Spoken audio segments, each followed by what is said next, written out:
it's me again. I'm going to step out of my comfort zone from my cooking and try my hand at baking today. So in honor of St. Patrick's Day being tomorrow, and depending on when you view this, it might have already happened, but I'm gonna try my hand at Irish soda bread. I will fully admit that I've never made this before, so I'm going to work off of a recipe and kind of tweak it a little bit for what I would like my Irish soda bread to taste like and look like. I mentioned on my oatmeal video about having a wonderful childhood. This is one of the memories that I do have of growing up making Irish soda bread with my Italian mother, but you know, the other half of us is Irish, so might as well celebrate while we can, especially on, you know, the high holy day. So again, never made this before, so wish me luck. First thing I'm gonna do is preheat my oven. I'm gonna preheat it 350, and once that's ready, I should be able to have the dough ready to go at that point. So set your oven 350. All right, guys. We're making Irish soda bread. I got some helpers in the kitchen with me today, so we'll see how this goes.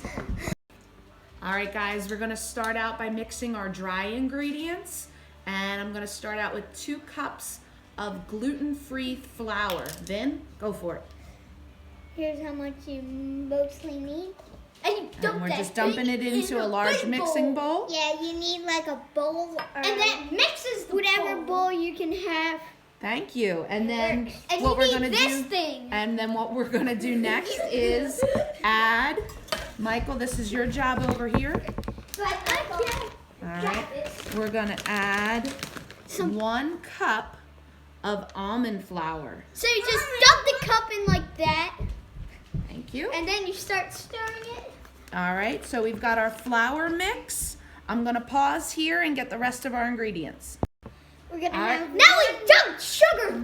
Michael, can you calm down? This is you need like a cup of sugar and you pour it into the mixing bowl. Good job, then, thanks. All right. Hello, people. Now we just do a little sprinkle of salt. Should be good. Sprinkle of salt, awesome. You need a teaspoon of baking powder. Yeah. Baking soda. Baking soda. Go ahead, pour it in. And you pour that in the bowl. And you pour it in the big bowl with the salt and the other thing and the other thing. Once you have the dry ingredients in the mixing bowl, the next thing that you want to do is just kind of mix it all together so it becomes pretty uniform. So you've got your flour in here, you've got your sugar, you've got your salt, and you've got your baking soda. Make sure we have baking soda in there. And then if you want to go through the next step, let me just finish stirring here, dude. All right, what's the next step? So you got butter, and you cut it up, and you dump it in the bowl. So keep it clean, eggs and beans. How much butter do you have? Yeah, we have a stick of butter. 1 stick of butter chopped up into little pieces. Yeah. Once you have that whole mix together, and we're just gonna throw that in there. Keep it clean, eggs and beans. All right, what's the next ingredient? And then this is currants. How many? How much? 1 cup. 1 cup of dried currants. If you don't know what currants are, I didn't know. But apparently they look just like raisins. They're technically dried. A little bit smaller, so. Bye. You can find them wherever you find raisins. Yeah. And maybe at Walmart. I like raisins. And we're just gonna add 1 cup. Maybe Giant. 1 cup. All now right. you grab whatever this is and you start stirring the thing. It's called a whisk. Oh, it's called a whisk. And you're just gonna stir all the dry ingredients together until you get it nice and all of those currants are throughout your flour mixture with the butter and all that fun stuff. This is what it looks like with the butter and everything else. Sweet! So the next step is just to add the buttermilk, and that is the last ingredient that you need. So around St. Patrick's Day, I would assume buttermilk seems to fly off the shelves. I was a little bit discouraged when I went to our local grocery store to find it, but it was just in a different section, probably because everybody was running to the store to grab buttermilk to make probably some delicious Irish soda bread. So all I'm gonna do is add 1 cup of buttermilk to the mix here, and I'm gonna pour it in slowly until I get the desired texture or the desired consistency of the dough for the Irish soda bread. So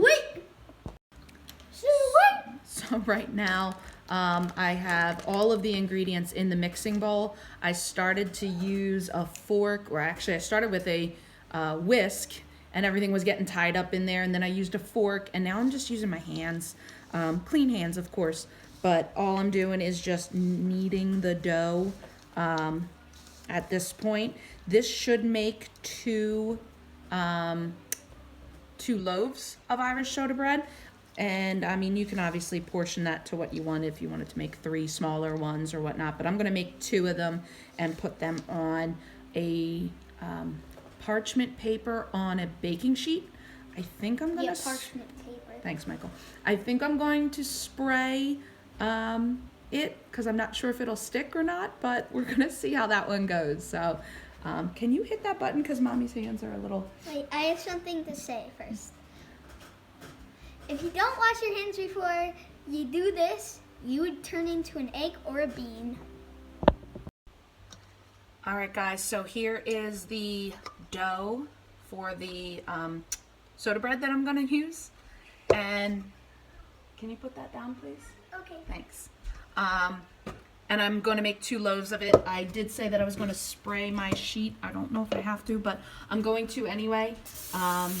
That's probably what the parchment paper's for, but still figured I would try it out. Anyway, so all I'm gonna do right now... What's a loaf? What do you think a loaf is? A loaf. A loaf of... Thing. Or a loaf of bread. So all I'm gonna do is kind of mush up the dough into 2 separate pieces on here. And when I do that, and I've got the form that I want for the bread, kind of in a circular, roundish form, I'm then gonna put an X on the top of each of them with a knife, just to kind of go about maybe 3/4 of the way through. That will help with the cooking process, or it should. I don't know if it will, but it should help with the cooking process so it cooks all the way through. Yeah, so that would help. All right, guys, so I'm pulling an audible over here. Instead of 2 loaves, I decided on 1.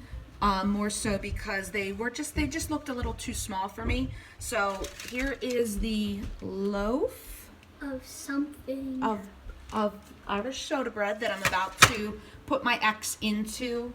Again, I mentioned that I'm gonna just make an X here, going down about 3/4 of a way through. Be careful with the knife. Thank you, Michael. So 1 X, or 1 line for the X. The other line for the X, and that's it. I'm gonna pop it in the oven. I'll have to get back to you on cooking time. I want to say 50 minutes, but give me a second to double check that. All right, guys, it says 45 to 55 minutes, so I am going to set my timer for 45 minutes, and I'm going to check on it at that point, and we can check back then. All right, so far it's been in the oven for about 25 minutes. I'm just checking on it now. It's starting to get a little golden, but I can tell that the inside is still a little soft. I mean, when I shake it, you kind of see it wiggle a little bit. So I'm gonna keep it in here for at least another 20 minutes and then check back at the 20-minute mark and then see if I need to keep it in the oven a little bit longer. All right, guys, there you go. My first solo Irish soda bread. Once we let it cool a little bit, cut it up, maybe have a slice later on tonight. If not, definitely tomorrow. So thanks for watching, guys. All right, guys, there you have it. My first attempt at Irish soda bread. And I'll tell you, it was delicious. Thanks for watching.